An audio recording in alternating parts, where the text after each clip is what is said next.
Marvel Rivals! To say the least, it has been making quite the waves in the world of gaming the last few months, and some could say it's even dethroning the current titan of the hero shooter genre. And from the success of the MCU films bringing forth all kinds of B and C grade super characters fully into the zeitgeist, far more of the wider Marvel universe is known to millions of people than ever before. And at one point, saying Howard the Duck was your favorite Marvel character only really made you sound like an uppity hipster who refuses to like things that are popular, to now being a completely invalid, accepted choice simply because it had 10 minutes of screen time across like 3 MCU titles. And in my opinion, Marvel Rivals does a great job adapting the characters' powers and abilities to make a fairly solid game. With a roster this long and powers of each character being so different, it can be quite hard making this into a cohesive 6v6 game, but I think they pull it off. Though I have to say some of the character designs are, for lack of a better phrase, they take a few creative liberties with it, but I don't really mind. I think it's a fairly solid interpretation. And as someone who's collected and read a lot of Marvel comics, there are some characters in here that I don't even really know who they are. For example, I've never really heard of Luna Snow. But it looks like we do have like a lore tab here, so we can take a look and kind of get some background on this character. What is this? I don't like where this is going. Are you kidding me? This is... Hang on. I haven't really looked at this too much yet. Let me go to a personal favorite, Doctor Strange. An unexpected guest. It's just bodies of text. Are you kidding me? Are you telling me that in this game that probably cost over $100 million to make, featuring some of the most popular characters in comic book history, has a built-in lore tab that is just blocks of text? Are you shitting me? The page doesn't even have an interesting background. It just blurs whatever's here in the back. Tell me, Marvel Rivals, do you remember where your fucking source material comes from? And the thing is, if you actually read these lore texts, it isn't just a brief overview or some kind of history of type thing, but it actually has dialogue and overall stories with their own kind of variations on the backstory everyone may know and love for these characters. Which just begs the question, why didn't they make this into some kind of comic? And I don't mean anything on printed paper, we don't necessarily need to go that far, and we can argue about the death of print comic books as a completely other topic. But let me scroll through a few pages of a digital story that you've created. Let me immerse myself in what's going on and use the art styles that you've kind of created for these characters.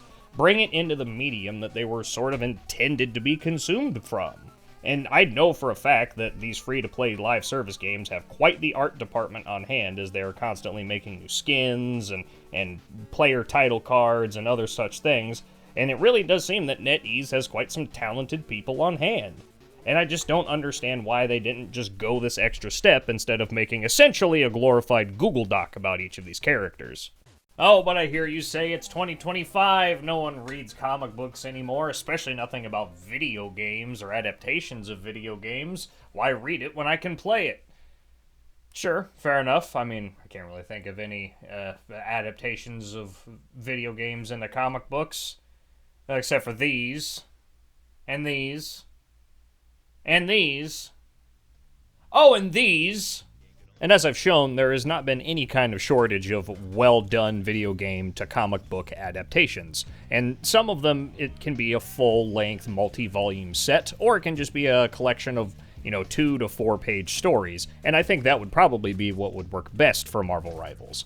In fact, sometimes that's how certain games tell their entire story. Looking at you, Team Fortress 2, I still cry every time I read that final panel of issue 7, which we waited like 7 years for. And I think what disappoints me the most about this is they don't actually outright ignore a lot of their more direct comic book influences. You can see here with some of the skins that you can unlock, they actually make direct references to where that version or take on a character first appeared in a comic book. They even use the comic book lingo of first appearance and gives you a reference to go read. For example, with the Punisher 2099. Now, I'm not necessarily saying that is a good comic book. It came out in the 90s, and the 90s had a lot of problems, but it's still something that it gives a direct reference for where you can get more of what this version of Punisher is. And that directly makes this feel like such a big missed opportunity. And honestly, it's probably what I'm going to name this video. Something silly like, oh my god, how'd they miss this? Or Marvel Rivals' biggest missed opportunity, or something silly like that. And to wrap this all up in a nice, neat little bow, I have a little incentive for those greedy gaming executives out there. You are currently using an IP that has built its entire brand name and history off of the back of comic books.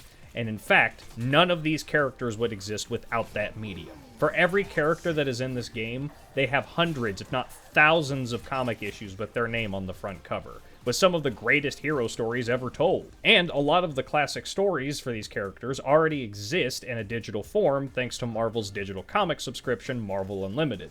So my pitch to you is adding in some of the classic stories as Battle Pass rewards. Fortnite Battle Pass.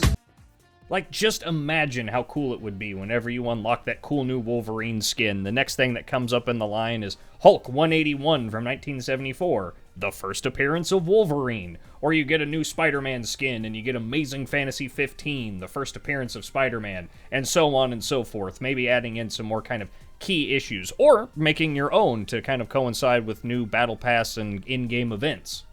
Perhaps even give us a page on the main menu that'll let us kind of flip through our digital comic collection and look at the classic covers and read some of the fun stories, and maybe even let us look at them during match queue times and the longer loading screens. And I know in the age of 2025, we have SSDs are a dime a dozen, that long loading screens have kind of become a thing of the past. But nowadays, when it's very easy for a video game to be a flash in the pan and here one day, gone the next, replaced by the newest release that's caught the internet's attention, this is just one thing to keep people coming back season after season. I look forward to my check netties, but in the meantime, let me know what you think in the comments. Is it a good idea? A bad idea? Let me know. And to kind of keep it in line with comic books here, though not exactly a Marvel comic book, I think I'll sign off with this. Splundig Verthwig. Thank you so much for watching a video of me basically just yelling at clouds, as really this doesn't matter to the game overall, if at all. But it just seems like such a missed opportunity that I just kind of had to say something. But I think that's enough for now. If you want, please subscribe, like, comment, all that stuff, and I will see you next time. Back to my 1,000-year slumber!